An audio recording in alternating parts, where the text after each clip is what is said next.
కొరకే పరిశుద్ధుడా నీ కృపనిచ్చినావు. వారా సముద్రమునకు అద్దరినున్న గెరాసేనుల దేశమునకు వచ్చిరి.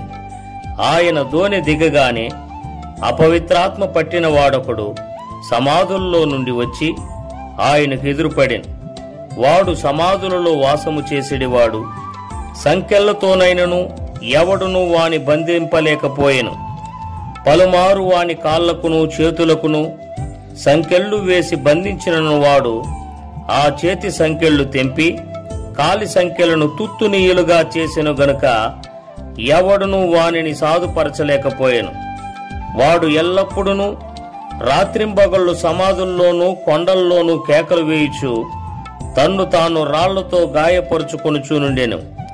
వాడు దూరము నుండి యేసును చూచి పరుగెత్తుకుని వచ్చి ఆయనకు నమస్కారము చేసి, యేసు, సర్వోన్నతుడైన దేవుని కుమారుడా, నాతో నీకేమి?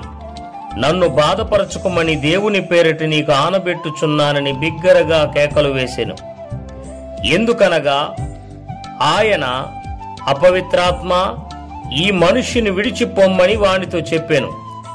మరియు ఆయన, నీ పేరేమని వానిని అడుగగా వాడు, నా పేరు సేన, ఏలయనగా మేము అనేకులమని చెప్పి తమ్మును ఆ దేశముల నుండి తోలివేయవద్దని ఆయనను మిగుల బతిమాలుకొనెను.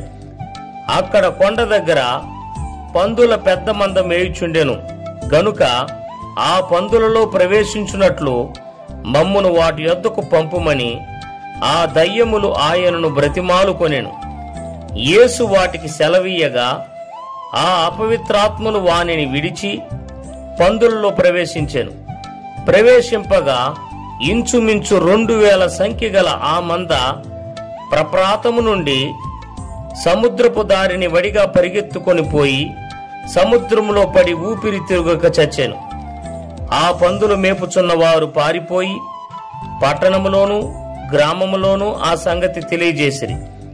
జనులు జరిగినది చూడవెళ్లి యేసునొద్దకు వచ్చి, సేన అను దయ్యములు పట్టినవాడు బట్టలు ధరించుకొని స్వస్థచిత్తుడై కూర్చుండియుండుట చూచి భయపడిరి. జరిగినది చూచిన వారు దయ్యములు పట్టిన వాని కలిగిన స్థితియు పందుల సంగతియు ఊరి వారికి తెలియజేయగా తమ ప్రాంతములు విడిచిపొమ్మని వారాయనను బతిమాలు కొనసాగిరి. ఆయన దోణి ఎక్కినప్పుడు దయ్యములు పట్టినవాడు ఆయన యొద్ద తన్నుండనిమ్మని ఆయనను బతిమాలు కొనెను గాని ఆయన వానికి సెలవీయక, నీవు నీ ఇంటి వారి యొద్దకు వెళ్లి ప్రభువు నీ యందు కనికరపడి నీకు చేసిన కార్యములన్నిటినీ వారికి తెలియజెప్పుమనెను. వాడు వెళ్లి యేసు తనకు చేసినవన్నీయు దెకపొలిలో ప్రకటింపనారంభింపగా అందరూ ఆశ్చర్యపడిరి. నీ పరిచర్యను చేయుట కొరకే పరిశుద్ధుడా నీ కృపనిచ్చినావు.